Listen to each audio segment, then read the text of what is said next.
Hello, everybody. Welcome back to the Triple D podcast. I am your host today, Dray99, the confirmed weeb, as said by the man himself above me. We also have my other guests. Hey guys, I'm DeathNail0, self-proclaimed FPS god, font of knowledge and anything FPS. You can catch me on Twitch through the week, and yeah, that's about it, really. And I'm Divine Pine. I'm still trying to chase that clout, look good while doing it, Twitch streamer, and just shit poster extraordinaire. You know the deal. Welcome.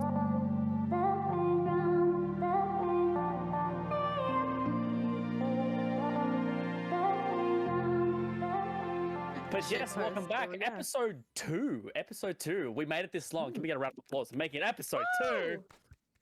So proud. Oh, I love that episode 2.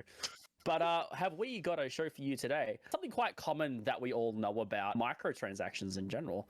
And, you know, focusing on the topic of microtransactions, like what they used to be compared to now. Are they ruining the industry? Are they improving it? You know, and just our personal experiences with microtransactions. Yeah, microtransactions, everyone knows, everyone dogs on microtransactions. Well, nowadays, you can't think about or even speak about it without mentioning stuff like, you know, your main games like Fortnite, Apex, Call of Duty, where you pay, I don't know, you pay a couple of bucks and you get like a skin or something. But you know, back when it used to be a thing, or back when it first started, it was this new sort of concept. It's like, wait, what? I'm gonna pay for extra content in a game? Like what? Like, I've already bought the game. Why would I pay any more? But it normally came in the form of DLC, so extra maps or you know, extra storylines. Yeah, new storylines. And yeah, because I remember first hearing about like DLC and stuff like that when I came into the era of 360, because I didn't get an Xbox 360 until I was 12 years old.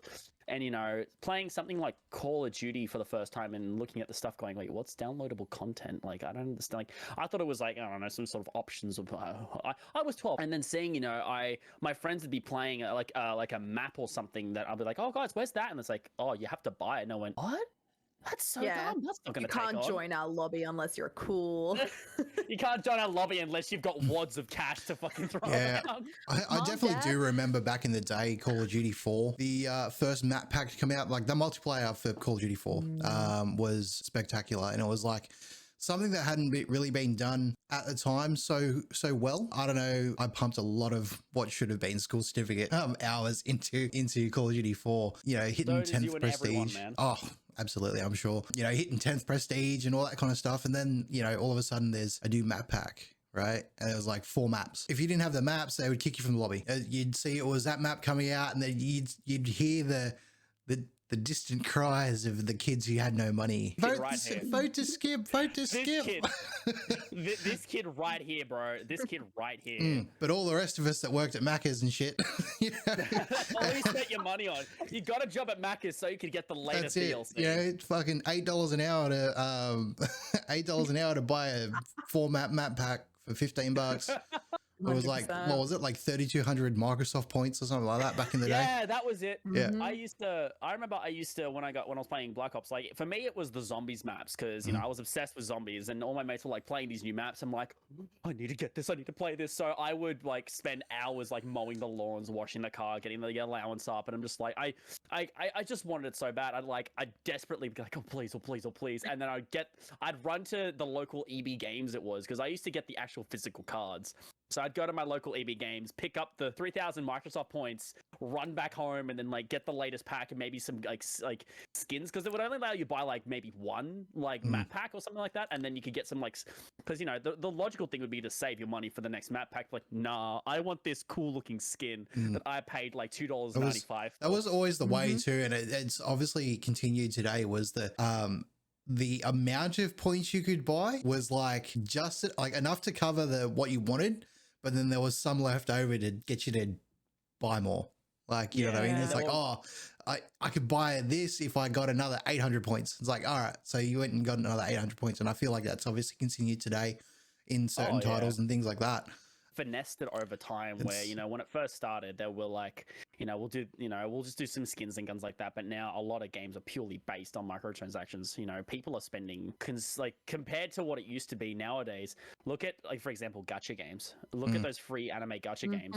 People have dumped like hundreds of thousands of dollars into called gacha games for a reason. Gotcha. Mhm. Exactly. I mean, this is why we have, I mean, they've definitely skewed it towards adults. We all have jobs, we all do things, and you're like, oh, shit, they got us. It's adult money. Yeah. Damn. Yep. God, Adults. they God knew. damn it. Spend my adult money on gaming stuff. I mean, Yeah. for me, it's like 2013 was probably where I started to notice most of the microtransactions making the infancy was like 2013 era. I was a massive FIFA player, and 2013 I remember it because I was a FIFA Ultimate Team founder, right? I got the collector's edition for FIFA 13, and they were like, "Hey, be an Ultimate Team founder." I'm like, "What's Ultimate Team?" Right? It was like the start of it. If for those who don't know, like you build a team of cards, right? And these cards represent players that you can use on the field. However, to buy these players, if you want certain players on the auction market or anything like that, you would need to use coins, right? Which were the in-game currency. But like in order to earn those coins, you would have to play hundreds, if not thousands of games of FIFA. And so the ability to earn those coins was bolstered by the fact that if you bought FIFA points, which were like the currency that you could pay for, premium currency, and you could buy packs to sell the cards, right? And so that's how they got you into the loop of buying points. And I remember for me, like being, how old was I in 2013? Hold on. I remember being like 20 years old or something like that. And first jobs, like so first adult money sort of thing. And there's a little bit of cash left, let's put $30 worth of FIFA points on the account and we'll see how we go, right? And so like it's just like the pokies. It's just like the pokies. Literally, like, and that's how I justified it in my head. It was like, oh, I could have put this $30 in a pokey and got nothing, but like I could put it into FIFA. I could put it into FIFA and get more nothing. I get the satisfaction of having an intangible, like untangible thing. You know on what a the thing? screen. You know what the thing was? The thing was, right? I'm paying for these things that are like pixels on the screen, essentially, right? It's literally less than nothing. But the screams of the terrified children that I would come up against when they saw I had Ronaldo, Messi, Oh my god, Rooney, like the ultimate team. the ultimate team, right? Yep. And the terrified screams that come through the headset when they're like, "Oh my god, he's got Ronaldo!" Like that's what kept pushing me. I was like, "Nah, dude, I've got to have all the best players." And literally, that was I 100% agree with you. Oh, So, guaranteed. I played Call of Duty Ghosts, probably the most hated in the Call of Duty franchise. The whole reason I hated zombies. I have a pet. I can't do zombies. I'm petrified of them. I know. So I couldn't do it. So I prestiged that game in like 30 days or something. And ranked 10. Which prestige? Beautiful. Which prestige? 10th prestige. Done. Out of all the games to prestige Did the game, on, 10th prestige.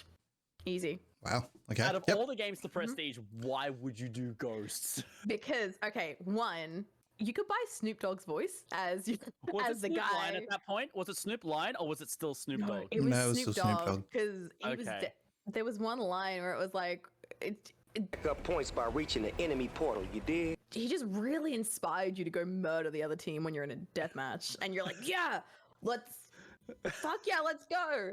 And then there was this one gun called the Ripper, and you literally like pulled it apart to like, it was a LMG, and you just go wild on the teammates, and you run around in a cowboy hat, and I'm like, this is the game for me. And the best part was Dropping dollars for a cowboy hat. I bought it. And the thing was, that game had gone so far out of rotation by this point that every kid and his dad were picking it up at the holidays, and they were also buying the microtransactions, like the cowboy hat, the wolf as the attack dog. They were buying Snoop Dogg just to get the cool little skins and everything. And I finished that game so quickly because all you hear through the headsets were the petrified screams of people going, she has a wolf! And oh my god, she's in a cowboy hat! And that's how you know that you're terrifying the team. From. That's where 100%. the money comes from. 100%. Yeah. Like, I mean, when you think about statistics, like I've got 28% of FIFA 19's revenue, or actually no, 28% of the total EA revenue for that year was microtransactions. That's a quarter of their company's net profit, like net revenue. Straight from FIFA coins. Straight from microtransactions within FIFA, right? And Oh then my- yeah, that's like insane. That's insane to think about. Just as you said, a quarter of the company's worth comes from FIFA coin, like Yeah. FIFA microtransactions. That's scary. the revenue have to share is remember- expected to go up to 55% as well. Well, pandemic and soccer or football is the world's biggest sport. So you're literally hitting A, the world's biggest sport, B, such an international game that people will happily play it. Like, I know the most roughest, toughest tradie who wouldn't pick up a video game in his life. He has spent hundreds of dollars on FIFA. And he doesn't play Yeah. any other video game. He doesn't do Call of Duty. He doesn't do anything. He has an Xbox. He has FIFA. That is it. It's like back in the day when Call of Duty, like 2010, where everyone played Call of Duty. Everyone played Call of Duty just because, you know, it was the latest, greatest shooty McBang game. But yeah, it looks like, look, for example, look at least nowadays, at least every household has at least one video game console, I feel. Just because, think about how much the Wii sold 101 million units on launch. And nowadays, you know, you can pick up like a secondhand PS4 for like 150, maybe $200. Yep. And then, you know, you get all the revenue from that as well. Look at something like Destiny 2. That game now is, you cannot play Destiny just the base game. You need the DLC to play it. Because it's like, oh, it's free now, but you won't be able to do anything. Like, it's that sort of middle ground. For example, my earliest, another early microtransaction was, did anyone remember having to buy the avatar items for the 360? I remember No. the Xbox avatars. I never bought anything. It was typically pre-order bonuses. I dumped so every time I bought like 3,000 coins, the spare money I would dump into the avatar items. I go back on my 360 now and I have so many items. Oh my god. Like I have from like, You know actually you can still use them on Xbox One, right? Yeah, I do. I change it out nowadays because I have like a pinball machine from Duke Nukem Forever. I actually have Red versus Blue gear because it's part of the Halo universe. So I have like the Caboose shirt. I have the No Camping shirt. I even got like a Humvee. I bought a bike. I got a Porsche for Forza. I have a full outfit. I have so much stuff that I bought on that store because I wanted my avatar to look the coolest. So some of it was from like you know, if you get an achievement, you would actually unlock an outfit. Like I think Halo Reach, if you play through like one of the difficulties of Halo Reach, you would actually get like a helmet from the main cast of Halo Reach, and I think that's really cool. So I don't know what as I said, I have. I mean, so that much could stuff. probably I've be got like a pet. So there was a lot of like. I feel like that was probably the earliest, as well as actual games. Nowadays, no one really cares about like Xbox avatars and stuff like that. But to this day, I think that store is still open and you can still buy avatar items. Yeah, I think the trade-off for PlayStation was that you could get animated backgrounds and screensavers, and they could make noises, but you had to pay for them. So every time I was like, oh, okay, that DLC, that costs a little. You know what? I'll throw this $2 wallpaper. That's not bad. Oh look, there's another one that's $5 and it makes noise. Bet. I got it. Yeah. Snowballs.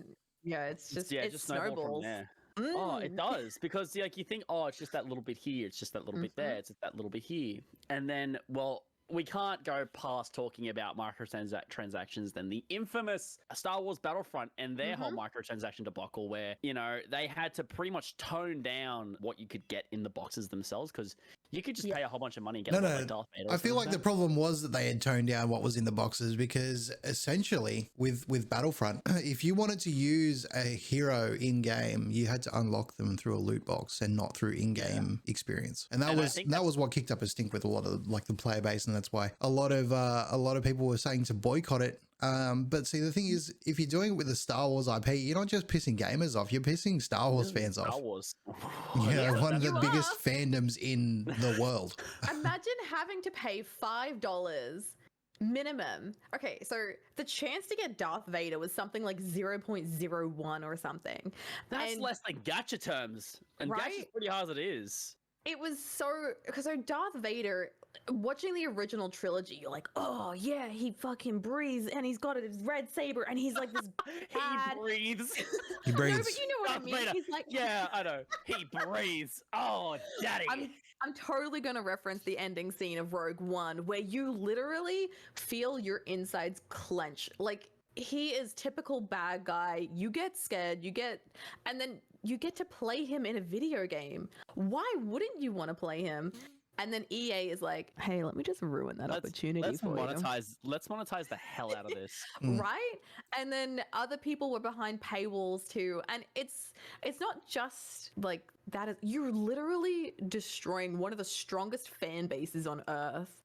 They literally bullied actors and actresses off social media platforms. Of course they're going to bully the hell out of a game dev company. Like, come on.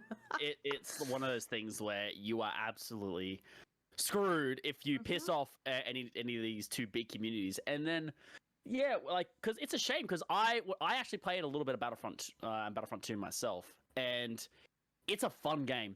Do not get me wrong, it is a fun game. I've been playing it recently because it's made on the same, it's the dice engine, it's the Battlefield dice engine that they use for Battlefield 4 or Battlefield, all the recent Battlefields and everything, and it is so much fun. Like, I wouldn't consider myself a massive Star Wars fan. Like, I know the IP, I think it's cool, but like, I played the original Battlefront 2 as well on Xbox with my mate, and playing this was like, oh my god, this is amazing. Look at the graphics. This is so much fun. But of course, it got ruined by the microtransactions. Oh, sorry, my nose is killing me. But yeah, I kind of felt for those fans so bad, because the game looks so pretty. So nice. It was gorgeous, and you got to see really cool battles. Like, it wasn't just original or sequel or prequel trilogy. It was all three of them. It was fantastic, and it just got ruined. And then yet again, media picks it up. It becomes a hype storm, and you're sitting there like, I mean, 2 words: surprise mechanics. I mean, it just shows you what EA's thoughts on it were. It's like they weren't doing anything wrong. They were just providing another service. Yeah, it's like. Do you want to be surprised? Yeah, here, surprise! Yeah, but it just ends up being, oh, you want to pay to win? Give me your money. Game? Surprise! You're poor. yeah. I know it's and then that comes into the terms of some countries are straight up calling microtransactions gambling. I don't know if it was Sweden or Norway. Belgium. I don't know, it was Belgium, that was it. So Belgium made, wasn't it, they bypassed a rule saying that microtransactions should be either monetized or should be outright banned. I'm pretty sure they deemed FIFA Ultimate Team pack buying, like buying card packs, to be gambling. Yeah, because if you really look at it as well, like you can see it as a form of gambling.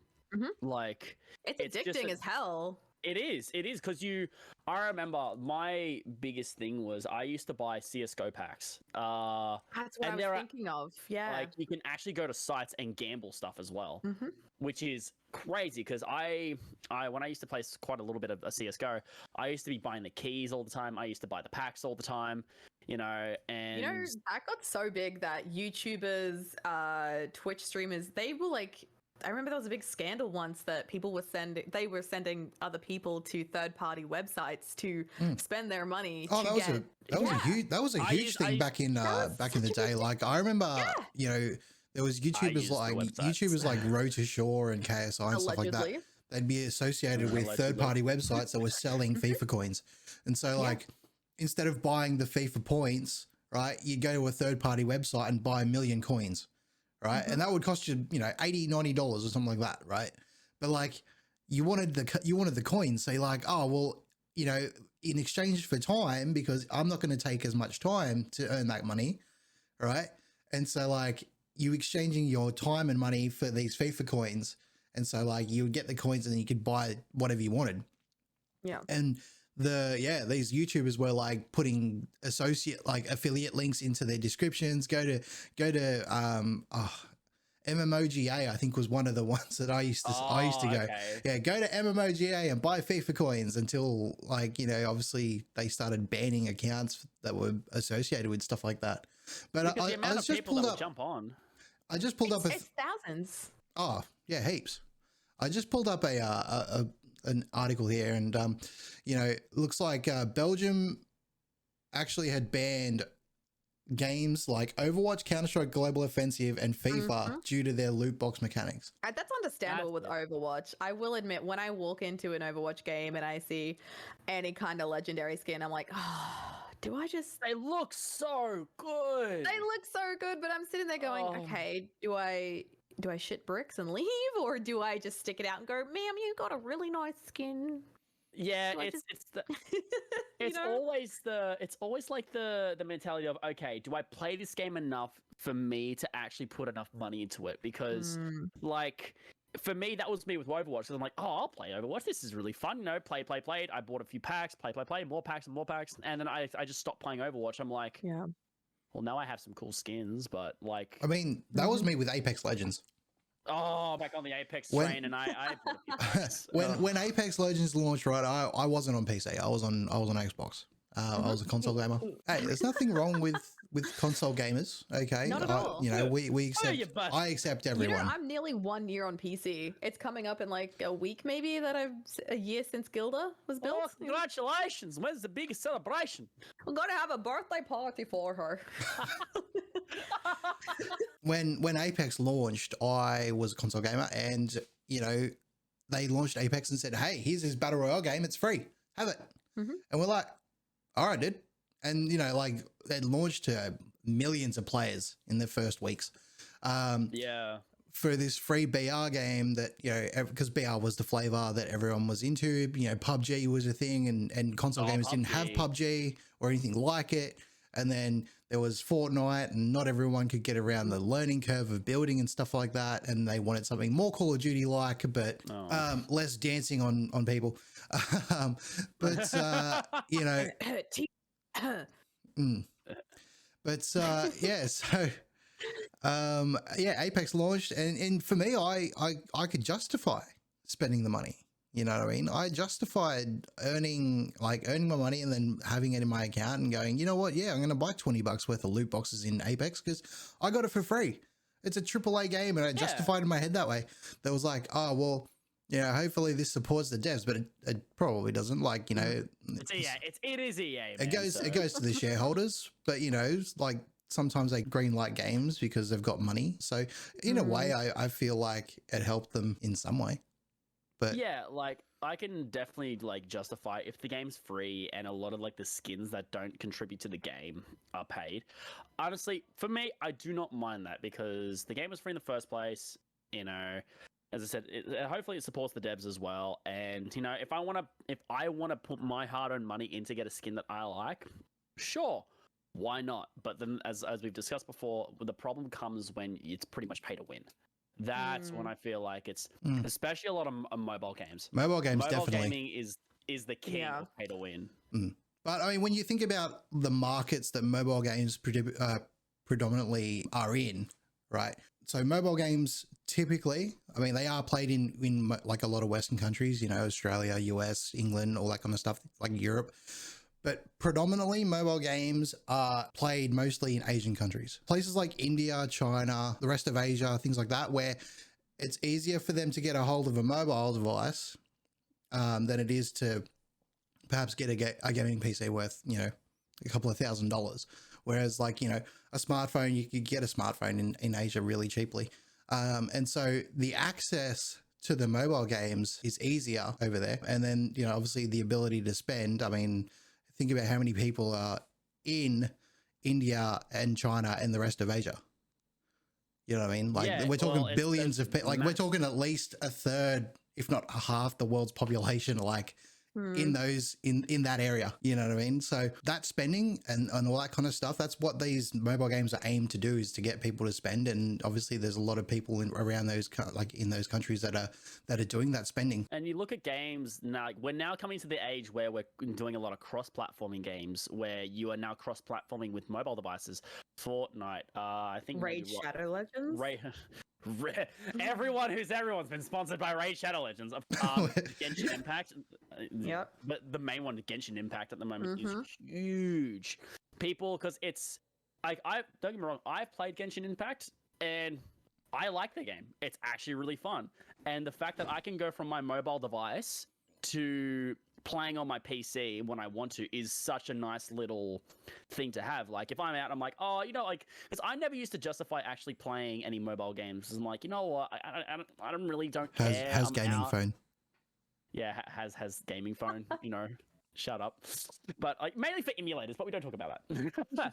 But yeah, it's like it's nice to know that if I was like, you know what, I'm out, I've got nothing to do, I'll jump on play a bit of Genshin like for maybe 5-10 minutes, maybe do a mission or two, and then I come home and then my save data is still on the actual account as well, and I can just jump and play on PC as well. So that's actually probably something people will really get into, because you know, you play a mobile game and you're just like, you know, it's a lot, like obviously a big thing with gaming is some sort of progression. And if you play a game on your phone, you're like, you know, it's just one of those flick off games that you don't really care about. It's like whatever. But if you go from a game like I am from Genshin, where you're playing and you're progressing and then you jump back on your computer, I see that as a really big positive. And then obviously, you know, you've got the characters, because Genshin Impact is that mixture between like full adventure and gacha, because people want them characters. People want 2D PNG waifus. That's where that comes in. I'm gonna rival you and say, recently in the past couple of years, RuneScape went to mobile, and yeah. As an avid old school RuneScape player, recently just hit 93 farming. Thank you. I'll take the applause now. Okay, that was silence. Anyway, no, I do daily everything, like daily, and even when I'm at the grocery store, or like this morning, I was waiting in line at the pharmacy. I was like, oh, I can just quickly do a Slayer task, and signed it on my phone. And you know, someone looked over my shoulder, and I was like, 1.5 meters, please.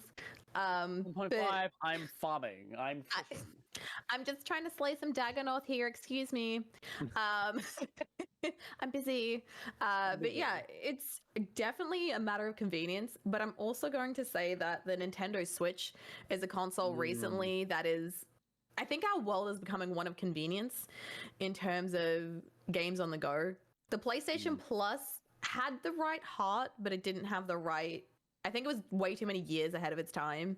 If a PlayStation Plus or similar console came out, I think it would be in the right generation about now.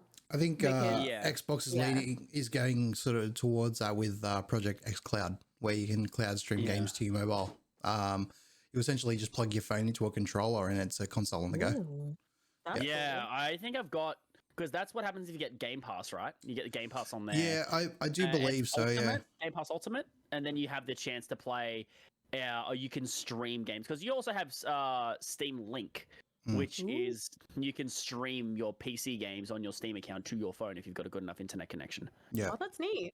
Yeah, I think we're waiting for sort of like 5G technology, things like that, where the internet would be fast enough to stream a game to your phone from the internet. Because that's essentially what you're doing. You're streaming the game from the servers to your phone, and you're playing in real time. So it's pretty interesting stuff. Back to microtransactions. Like, they're not all bad. Like, definitely not all bad. One game that I loved playing, I still do play it occasionally, Warframe. I have over 2,000 hours in the game, and I only started playing it in 2019. But yeah, they have cosmetics as their microtransactions. You can't buy story missions. You can't buy weapons. You can only buy skins for the characters or the warframes that you play and the weapons. And they have a really cool program called Tenogen, where they actually get 3D artists and modelers from the community to create the artwork. And they're just, it's incredible, because people from the Warframe community will actually rather buy Tenogen items than the dev stuff. I know that sounds kind of mean to say, but there's one thing, like an artist that created a scarf in the game literally got out of poverty because so many people bought his stuff. Another one paid off their mom's cancer treatment.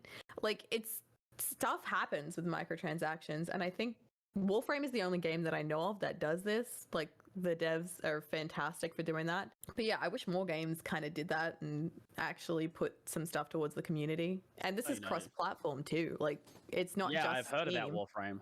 I've heard about Warframe. It's nuts. And the fact that they can do that sort of stuff, it can be done correctly, as stated in Warframe. But then on the other end of the path, you've got good old Bethesda, when they were bringing Skyrim to console, and they were bringing Skyrim mods to console, and people were like, oh my god, this is amazing, we're finally gonna get mods. But it was behind a paywall. Yeah, so the Creation Club. Yeah, Creation Club. Hey, you want these free mods that people made out of their spare time, just so they just want to do it for fun on PC, yeah, you have to pay for that on console. And I'm like, And yeah, it's a disgusting amount of money. I spent it. Don't get me wrong, I spent that money. Todd Howard. Todd, what are you doing to us, homie? Todd Howard, man, like, He's smart. How much was it? Out of curiosity, because I yeah, never I paid for didn't know that. much about it.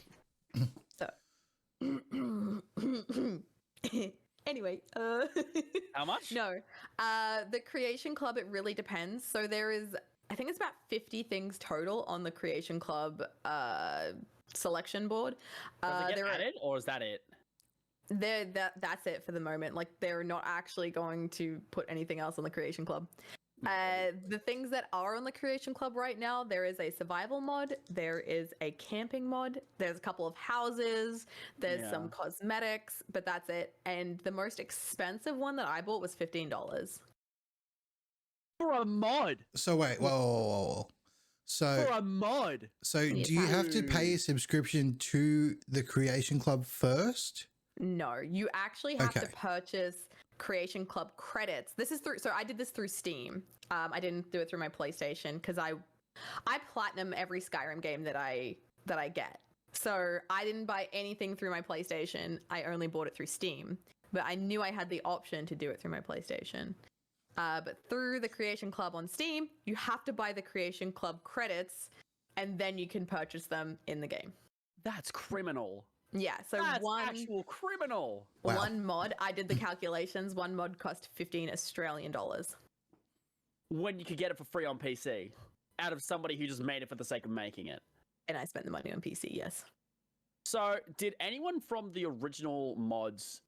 Were they actual members of Bethesda, or were they actual just random people making mods? No, so they are random people making mods, and they got asked by Bethesda to be a part of the Creation Club. Did they So get any payment from that? I'm not sure. I don't actually know. Oh, that's okay. If they're okay, Yeah. If they're, It's probably Fucking buried somewhere brain in the licensing that if you make a mod, then it's owned by Bethesda. Yeah, it's probably that's buried somewhere in the so licensing. scummy. Yeah. Because I'm very big. I used to be very big in in modding my games. Like, I even made a few for Grand Theft Auto 4 myself, just like simple skin mods, nothing too crazy. Hmm. But I cannot believe, like, as someone who used to download and play so many mods, like, a lot of these people would make them out of the kindness of their heart because they love the game so much that they wanted to add this, making high res, it's Whole like a different Fallout. level of the gameplay, exactly. Exactly, like making full entire new campaigns from new houses to effects mods and everything. They would put hours, and they would have Patreons to be like, "Hey, look, I made this. Maybe support me." Like, whatever, great. But monetizing it, and if they didn't get paid, that is below level scummy for microtransactions. That is something I will definitely find out for you. But yeah, I've platinum Skyrim It's 7 fucking times. disgusting. Yeah, I've platinum Skyrim 7 times, and it's one of those things where in my most recent playthrough, I was like, you know what? Let's do something a little spicy, something a little different. Let's add some mods. So I didn't know how to mod about a couple of years ago, and so I went Creation Club first. I was like, oh, I have a full-time job. Nothing will stop me. Oh, it's pandemic. easy. It's for so Creation Club. easy. It's convenient. It's something that if you have the funds available to do so, and listen, as nerds, we have jobs, and what we do is we don't go outside. So where do we spend our money? Online. Alcohol. Joke. Okay, No. we're being called out. Okay. No. You need to But pipe yes, down sorry. there, boy. It's definitely a matter of convenience. And I know collectively as nerds, we basically have a lot more free cash flow, especially if you're not married and you don't have kids.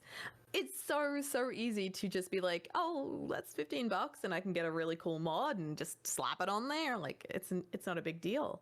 With microtransactions, it's always, is it worth it to you? That's really what it comes down to. And then I'm going to rival that and say every Sims Oh, 2, 3, 4. Sims. Okay, so this is where I say it's worth it as well, because Oh yeah, no, Sims is worth it. Sims EA, this is the one time I'll stick up for EA. Okay, 2 times. There's 2 times. Okay. The one time I'll stick up for EA is in their most recent pack, which is like Snowfall. It's some sort of snowy expansion. They actually got members from the community to design houses and put the houses into the pack, which is the first time they've ever done that. And I don't know if they got paid. I don't know, but it's like a really like, oh yeah, this gives me hope. You know, maybe they're finally listening to people, and yeah, you know. But every Sims expansion stuff or games pack I've ever bought is worth it to me. Yes, that's a microtransaction. Yes, there are as I said, dollars. As I said with microtransactions, as long as it's if it doesn't, you know, enhance the game in any way, if it's mainly just for cosmetic value, and if it doesn't, you know, if it's small enough where it's fine, then you know, microtransactions can work in games. Like it's like in Forza, you buy, you know, car packs, and I'm like, you know, they have free cars sometimes. They have car packs. If you like the car pack not like good enough, then go for it. It's just, I personally think microtransactions are here to stay, and they always will stay here. But it's always depending on how the games company treats the microtransaction itself. So it can be really well done. For example, like at the moment, something like Apex Legends, or even if I hate to say it, but Fortnite. Because they've done it really well where it's just mainly cosmetic skins, or if it's going to be done really bad, like something like EA, where they've done it with Battlefront 2, where it's pay to win, and you've even paid like $80 for the game. So you have to really weigh up your options, and it's so weird how far we've come with microtransactions nowadays. Well, there was, you know, obviously the time where microtransactions were rampant, right? Because there was no like pushback from the communities at all. They were like, oh, well, they're part of the game. That's how it is. But then it got to the point where people were fatigued by the amount of microtransactions that were in games. Like being a long time Call of Duty player, you know, I saw it at the start where I was like, yeah, okay, Call of Duty 4, there was just sort of map packs, you know, 4 maps, like $15 or something like that. And it was, you know, no worries. It was four new maps on a game that I'd been playing for ages, and it went from, you know, went to 10th prestige and all that kind of thing, got the 4 maps. It was sweet, right? But then like as they went along, right, and then it got to like Black Ops and loot boxes and stuff like that, then the community started pushing back. They were like, no, we don't want this anymore.